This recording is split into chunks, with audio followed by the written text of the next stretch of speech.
Cuando la evidencia y la información del ADN juegan un papel tan importante en la ciencia y tan prominente en los medios, creo que es normal que la gente se pregunte qué es lo que nos dice el ADN en cuanto a la autenticidad del Libro de Mormón. El problema es que cuando Ley y los demás grupos colonizadores llegaron, no fue a una isla, sino a un vasto mar de distintivos genéticos. Y ellos mismos podían añadir su distintivo a ese mar gigantesco. Pero, dado lo que sabemos en cuanto a la dinámica de población, es probable que su distintivo original se haya diluido. Y entonces uno queda librado a la tarea de detectar una señal que desde el principio ya era muy débil y que se va diluyendo a través de largos periodos. Hay 3 tipos diferentes de ADN que empleamos en la genealogía molecular. Uno es el ADN mitocondria, el cual lo heredan estrictamente las madres. La línea paterna se puede trazar valiéndose del cromosoma Y. Yo tengo 5 hijos y ninguno se parece entre sí, ni actúan de la misma forma, aunque cada uno tiene la mitad del ADN de la madre y la otra mitad del padre.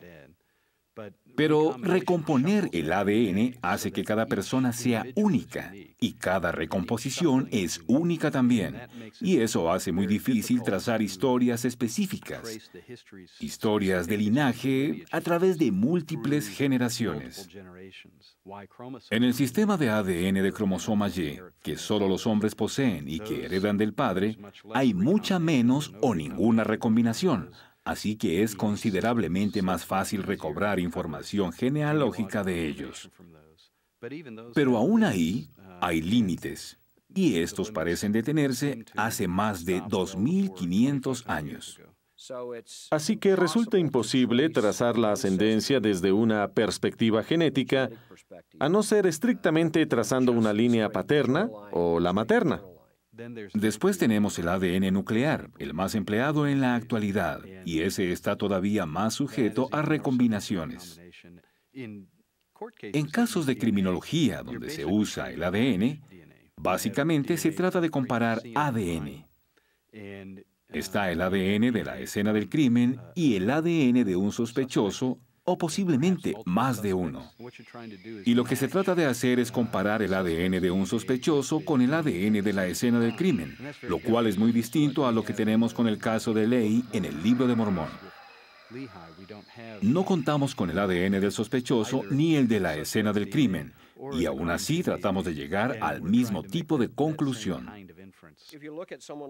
A modo de cálculo, cuando la familia de Ley llegó al Nuevo Mundo, probablemente consistía de menos de 100 personas, tal vez cerca de unas 50. Y al insertarlos en una gran población ya existente, las probabilidades de hallar rastros de ese subgrupo van a ser muy reducidas, especialmente después de transcurridos 2000 años. Cuando ellos llegaron, había posiblemente en lo que hoy conocemos como las Américas, otras personas de origen e historial genético desconocidos. Me consta que históricamente muchos miembros de la Iglesia son de la idea de que, en esencia, todos los indígenas americanos son descendientes de la colonia original de Ley. Pero eso ha sido solo una suposición. Nadie se sentó a hacer un cálculo de números a fin de determinar cuán improbable sería que una población tan reducida llegara a ocupar el vasto continente. ¿Cómo se llega a identificar la fuente de esa población original? No tenemos datos concretos para determinar la población del grupo de Ley ni de las personas que ya vivían aquí, y tampoco su composición genética. Cuando tenemos una población colonizadora pequeña que se integra a una más numerosa ya existente en el lugar, se produce lo que se llama un flujo genético. Y ese flujo genético diluye la señal original y eso acontece por medio de variados mecanismos moleculares, entre ellos la recombinación de ADN. Y si se les recompone de la debida forma, se puede llegar a perder cualquier rúbrica genética que haya existido dentro de ese grupo colonizador.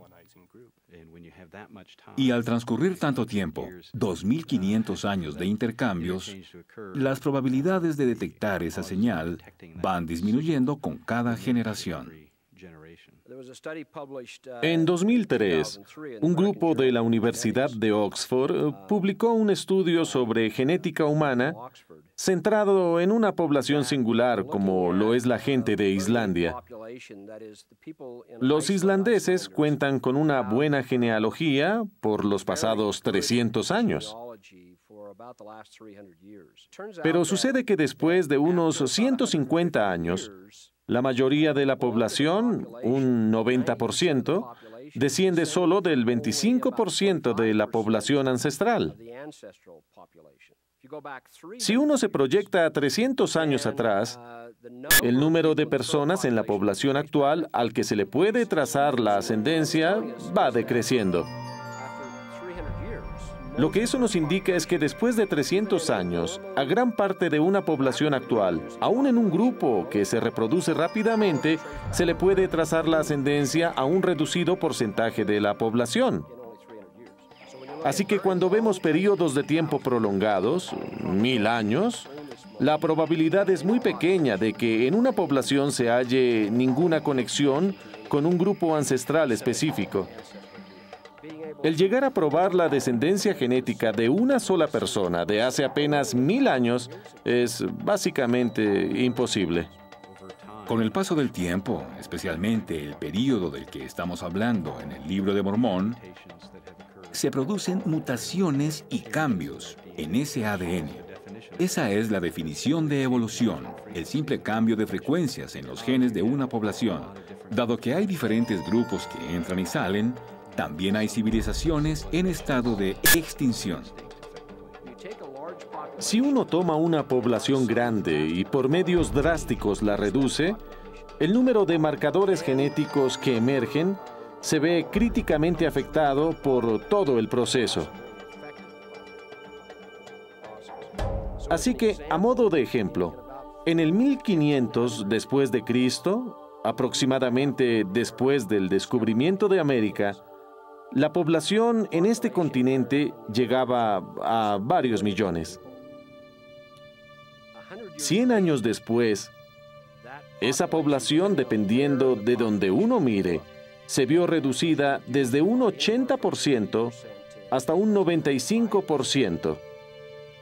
Si nos fijamos en poblaciones, digamos, en México, donde la aniquilación llega a un 95%, entonces hay una posibilidad de solo un 5% de que cualquier marcador genético anterior al 1500 todavía exista después del 1600 de cualquier sector de la población. Después tenemos otras inmigraciones de europeos y de africanos que producen una mezcla en la conglomeración de genes y cambian sus frecuencias. Después del descubrimiento de América, se ve un vasto flujo inmigratorio, y la primera oleada que llega son casi en su totalidad hombres. Todos estos componentes hacen que sea mucho más difícil sacar conclusiones de un hecho ocurrido hace tanto tiempo en la historia de las secuencias. Las personas que han sido críticas de la autenticidad del Libro de Mormón basándose en el ADN carecen de la capacitación necesaria en el campo específico que efectúa este tipo de investigaciones. Lo que se espera es que el ADN produzca una verdad irrefutable, pero lo concreto es que todo esto se basa en muchas conjeturas, las que sirven para resolver cierta clase de problemas. Y la historia de los linajes expuestos en el Libro de Mormón es uno de esos problemas difíciles de determinar por medio del estudio del ADN.